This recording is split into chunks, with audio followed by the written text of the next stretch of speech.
Quelle bonne idée de venir vous joindre à nous. La fête est terminée. Tu étais l'élu, c'était toi. Allez Chico, on fait la gauche. Il faut bien que je vous sorte Je ici. ne te descendrai pas. Non. Laissez pas. Fais-le. Ou ne le fais pas. Et il n'y a pas de descendance. C'est un piège. Dis à ta sœur que tu avais raison. Quelle bonne idée de venir vous joindre à nous. Salut à tous, ici Antoine de la TAT. Après vous avoir expliqué comment Maul a été aussi facilement vaincu dans Star Wars Rebels par Obi-Wan, puis pourquoi Qui-Gon a perdu face à Maul dans la menace fantôme, je pense qu'il est grand temps de vous expliquer comment Obi-Wan a fait pour vaincre le Sith, alors que tout était aligné pour qu'il perde. Évidemment, on n'ira plus loin que le simple fait que ce soit dû au scénario. Oui, on sait qu'Obi-Wan était en vie dans un nouvel espoir. Donc c'était à la base pour la cohérence. Là on va vraiment chercher les raisons expliquant la défaite de Dark Maul. C'est parti. Vous avez été nombreux à nous l'avoir demandé, ce qui est normal après vous avoir expliqué comment Maul a vaincu Qui-Gon, dû en grande partie à leur forme de combat, qui est opposée et qui est en faveur du Sith. Cependant, Qui-Gon Jinn est un maître Jedi, il est donc censé être d'un point de vue théorique plus expérimenté qu'Obi-Wan. Mais comme vous le savez sans doute, les Jedi n'ont pas affronté de Sith depuis un peu plus de 1000 ans à partir de la menace fantôme. Donc devoir affronter un utilisateur du côté obscur, formé depuis sa jeunesse par nul autre que Dark Sidious, n'est pas une chose aisée, même si plus tard notre cher Kenobi rappelle que les Sith ont toujours été sa spécialité. C'est pas totalement vrai, mais pas totalement faux non plus, car c'est quand même lui qui, en se rapportant au film, vaincra en premier un Sith depuis bien des années. Mais comment a-t-il fait? Alors que le combat était lancé dans le hangar sur Naboo, il était clair que Dark Maul avait une aisance et une facilité au combat, même face à 2 Jedi. Il réussit à prendre le dessus et à les garder en haleine, si bien qu'il parvient de façon indirecte à séparer le maître de son apprenti grâce au rayon laser menant à un puissant fond. Et parce que Maul avait une forme de combat dominante face à Qui-Gon, ce dernier sera vaincu de manière assez rapide.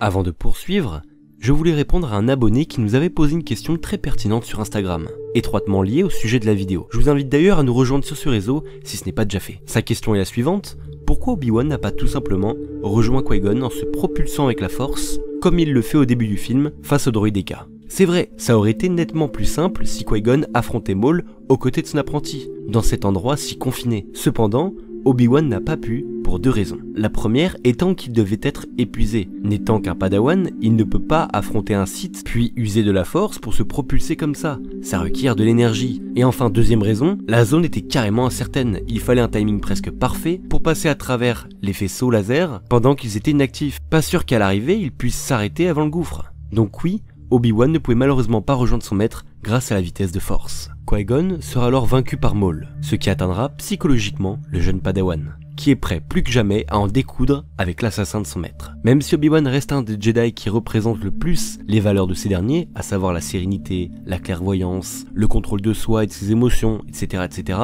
il est ici impacté, car il était tout de même attaché à son maître. Ça jouera beaucoup en sa faveur pour sa victoire, vous verrez. Ah là là là là, si seulement Obi-Wan savait que Qui-Gon était loin d'être la seule perte qu'il aura. C'est donc dans un état d'esprit de survie qu'Obi-Wan abordera le combat face à Maul. On peut le voir, il attaque aussitôt le Sith qui dans un premier temps part ses coups, malgré la vitesse d'exécution des mouvements de Kenobi, si bien qu'il réussira à briser la garde de Dark Maul, ce qui pousse le Zabrak à se battre avec un sabre unique. Malgré tout, Maul prendra le dessus dû à sa grande maîtrise du Juyo, sa forme de combat, et donc ira à une vitesse fulgurante. Vitesse qui prend de court Kenobi, qui se fait projeter par la force. Et c'est à partir de ce moment-là que Kenobi gagne véritablement le duel, même s'il est en mauvaise posture. Pour Maul, c'est simple, la victoire était déjà acquise, si bien qu'il nargue le Jedi en faisant des étincelles avec son sabre juste au-dessus d'Obi-Wan, qui avait pu s'accrocher in extremis, évitant par la même occasion une mort certaine. Mais malgré tout cela, jamais Kenobi n'a perdu espoir et restera déterminé à vaincre Maul. Il va donc se concentrer et rassembler l'énergie qui lui reste pour faire un pari risqué.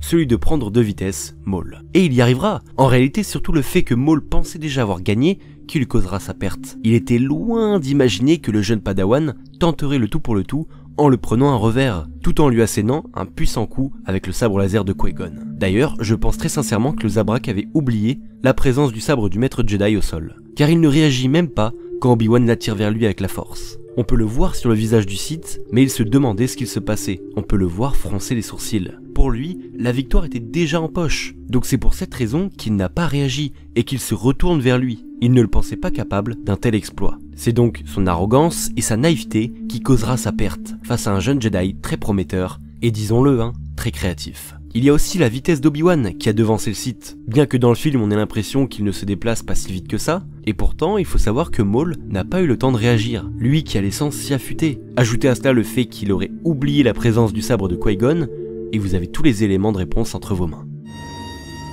Conclusion, pour vaincre un ennemi, toujours avoir le high ground. J'espère que cette vidéo vous aura aidé à comprendre pourquoi Maul a perdu face à Obi-Wan. Alors, je préfère le dire avant que certains le mettent en commentaire, bien sûr que Maul n'est pas mort, il reviendra dans The Clone Wars un peu plus tard. Simplement, à l'époque du film, il était censé être mort à ce moment-là. Ce qui est drôle aussi ici, c'est que la défaite de Maul est typique des Sith. C'est souvent cette arrogance qui perd la plupart des utilisateurs du côté obscur. Ça a été le cas d'ailleurs pour Sidious, son maître, dans le retour du Jedi, qui ne se doutait pas que Vador allait le trahir à ce moment-là, lorsqu'il était en train d'électrocuter son fils Luke Skywalker.